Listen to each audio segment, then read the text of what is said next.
Good afternoon. Hopefully it won't keep you too long after a wonderful day of conferences. I'm now starting to probably be falling asleep at some point. I don't know about the rest of you. So my talk today is a neurodivergent guide to working in testing. We heard Maddie's brilliant presentation on neurodiversity and inclusive teams earlier. As a neurodivergent person, I felt I had something to offer for this conference and how to work as a software tester. So briefly, I will just refresh what neurodiversity is. I'll give you a bit about myself, my personal experience in testing. I will then move on and give tips as a neurodiverse software tester, followed by how employees can support the talent of neurodivergent testers, and finally, how BCS and neurodiversity work together.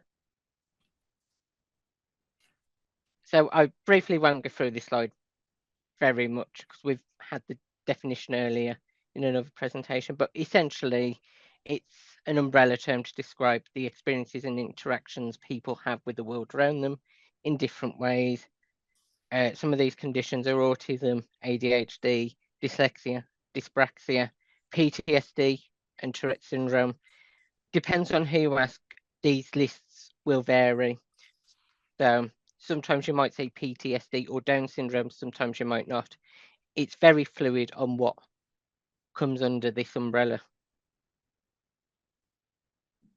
So my name's Jordan Dern.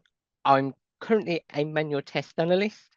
I've worked in testing for about 5 years, and I've worked in different levels of testing, performance, end-to-end, and I'm currently a system test analyst. That's what I do. I could move into something else if I want in the future, but I'm quite content as a system test analyst at the moment, and it's quite interesting. But that's not to say end-to-end or performance testing is not interesting. It's nice to have a change once in a while at doing interacting with the different testing levels. So I have multiple neurodivergent conditions, autism, PTSD, and dyslexia. Outside of my work, I'm a member of a specialist group in the BCS, Neurodiverse IT. I also sit on that committee as an accessibility officer. It's just a fancy title. I just try and support the community in the specialist group where I come. Sorry to interrupt, Jordan. Yep. Are you presenting are you putting your presentation in slide mode? Yes. Is it not coming on? It's probably showing on your other screen. So I've only got one. You haven't got one. So it's not showing up in presentation mode. We're still on the first slide. I thought we would get technical issues at some point. It had to be this one. And you were right. We had that technical. Start again. Yeah, no, we went through that. So I would assume you were on. Yeah, we're on. Yes. I hope you can cut and edit these recordings. It's going to look weird when it gets published. So yeah, so I assume that you can see that now. We can. So you're gonna have to move it by hand, and when you move to the next slide, and so on and so forth. Yeah. Yeah, that's fine. So if I just quickly change onto that one, has that changed? Yeah, it changes. Yeah, so I'll do it that way. Thank you. Yeah, that's fine. I'll just leave it like that. That's fine. So as I was explaining before, I'm a member of the neurodiverse specialist group in the BCS. I sit on the committee as an accessibility officer, so I support the specialist group with events and that. I have a bachelor's degree at Wolverhampton University with a 2-1 in IT management. Plus I have postgraduate credits alongside that. Outside my IT career, I'm a big fan of Eurovision. If you ever meet me, I'm bound to have a lanyard, which makes me probably very recognizable for that. I'm also into my video games. I enjoy some sports and I enjoy music as well. So that's about me. Right, experience. So when I graduated, my very first job was as a project management office analyst. So I didn't go straight into testing. I did that for about 2.5 years, something like that. But I wanted to go into tech as a career. So the first role I went into testing was performance testing. So it was a very big curve to go from a project management kind of role to a technical role. It was an interesting move personally for me to go from a non-technical role to a very technical. And actually, I got to grips quite quickly. And about a year, I became a very key member of the team for performance testing. Did that for about a year or about 2 years. And then I moved into end-to-end testing. It was another big curve, but it wasn't as big as moving from PMO to performance testing. And again, that was an enjoyable thing for me. I eventually wanted to try something else. So we then moved from end-to-end testing to system testing. And I'm still doing system testing, and it's quite interesting, especially seeing the ins and outs and how things work, which I didn't really see as much with performance. And moving between the different levels of testing have been beneficial to my career and development skills. I've certainly been learning newer. The technologies have been different, so I've been developing my technical skills, but also my communication skills. Depending on what I was doing, I worked with different kinds of other team members and stakeholders.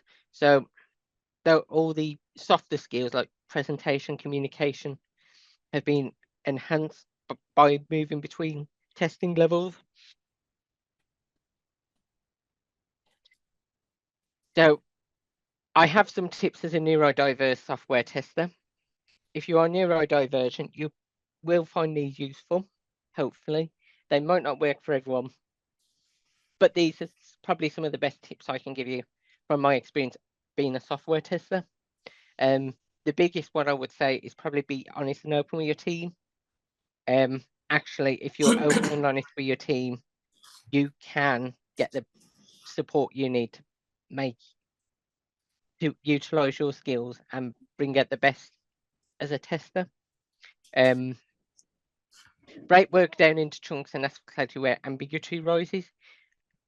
Whenever you deal with requirements, user stories, whether you use Agile or Waterfall, chances are you probably encounter something that tells you what you need to test. Quite often I found any written documentation or other kind of anything else, it can be quite ambiguous at times. So often I've either had to break it down into chunks or ask for clarity if I'm really not certain what's being asked of or what's being developed or what you're being asked to test. Asking alongside the be honest and open with your team, actually asking for help when you need it, because often neurodivergent people can get stressed or burnt down very quickly.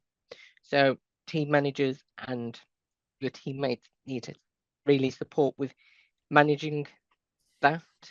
So if you need help with something, should ask. That way you don't get stressed, you don't get burnt down, and the project or whatever you're testing or project you're working on doesn't go off track.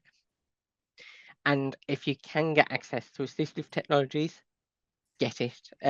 I have mind mapping software to help me plan my workload, and that really does help me day to day. It also helps me to tell my team leader what I'm doing, what I'm working on, and if I've got any blockers. I also use Read and Write Guide if I have to write any emails or any other documentation. Being dyslexic, I struggle with reading and writing as well as memory recall. So that aids my writing, and the mind map helps with the planning of my work. How employers can support neurodivergent software testers. There's a few things. Maddie really touched on this earlier and given some great advice on this. The biggest one is recognise their skills and strengths. This is probably one of the biggest things employers, in my opinion, tend to get wrong. However, in saying that, the IT sector certainly, I would probably argue, is leading the way in recognising the potentially neurodivergent employers and software testers. And it is a big thing when our skills and strengths are recognised. Adapt inclusive policies and team rituals. So if, for instance, someone works better earlier in the morning than they do in the afternoon, as long if you can accommodate them their shift in working hours, that's going to bring out the best in them. You also need, on top of that, you also need to listen to what adjustments that need to be put in place as well. As Maddie mentioned earlier, one size doesn't fit all neurodivergent people, and what works for me, for instance, might not work for others. So the tips I've given in the previous slide might work for a fair few people, but they might not work for some. So as an employer, one size fit all wouldn't necessarily work. So just something to be mindful of, and just listen to what we need to actually be put in place, and promote inclusion and have diversity in the workplace is a really good thing. You get different set of thinking, you get different set of skills, and they all have something unique and something to offer at the table, and to help projects and test whatever you're doing succeed. And one of the things my employers, the company I work for, we have employee networks, and actually that helps to bring us all together.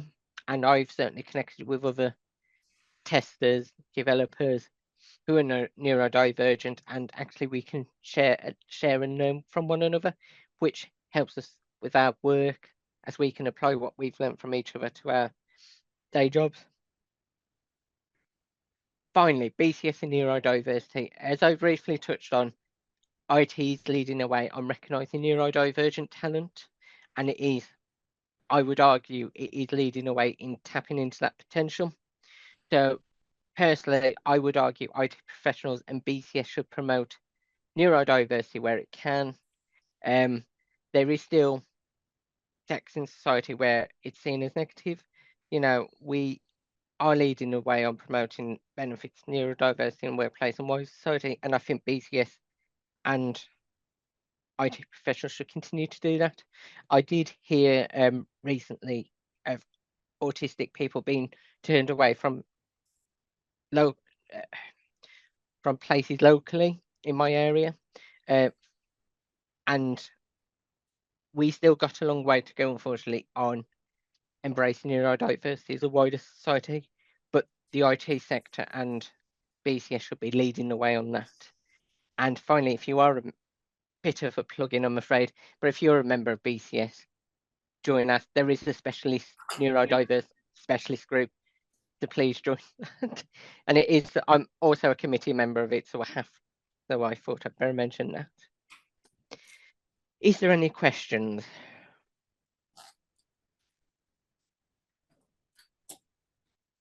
So go for it, man. Sorry, I wasn't sure whether it was a hands up situation or an us situation. So first off, fantastic presentation. It was really cool to hear about your experience and the different stages that you moved through. Can I just ask, is there a particular positive experience that stood out for you over your career in testing, especially when it comes to neurodiversity? Was there something, was there a day when you were like, oh yeah, this is all just really clicked for me? I wouldn't say there was. I think for me, the moment for me was when I moved into performance testing from PMM.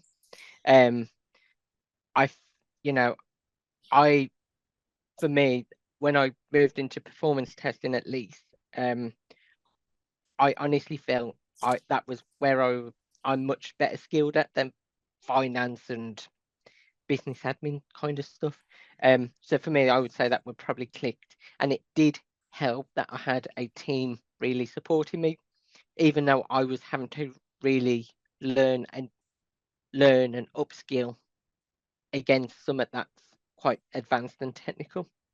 That I hope that makes sense. It does, because I had a similar experience going into performance testing. I love it personally. Yeah, no, that was great. I think that was it from me. Okay, anybody have any other questions? I actually have a question for you. Your neurodivergent group in BCS, how many people do you have right now? Honestly, there's a fair few. I couldn't tell you without having to dig the number up. It doesn't tell you on the BCS site, I'm afraid. I can't even find it. Unfortunately, I couldn't get. I'm sorry. I don't mean to disappoint, but there is a fair few people that come to the events. I just couldn't tell you how many people off the top of my head who have joined the specialist group. Yeah, because I mean, I think there's a great potential to get the awareness out there more, if we have the usage of obviously of the group itself and allies to promote the group and the awareness, and try to get other people who might be stuck in a daily routine that don't know that these groups are there to support them. So I would love to be part of that group myself, to be honest. That wasn't a question. No. No, no. I think you can join it through the My BCS site, somewhere in the web. I haven't really touched the BCS website for a bit. Yeah. Is there an entrance fee to join the group? No, I think it's part of the special. I don't think any of the specialist groups you have to pay. I know I know you can join it. Yeah, but if you join SIG is through me, then there's a fee of $20. So that's what I'm saying. I can make you money if I join your group. But okay, leaving all the jokes aside, thank you very much. I think it was really good. I'm glad to hear your personal experience as myself as an individual. So anybody else? Any questions? Early clap. Haha, got you. Okay, that's great. Thank you, Jordan. Much appreciated. Take care.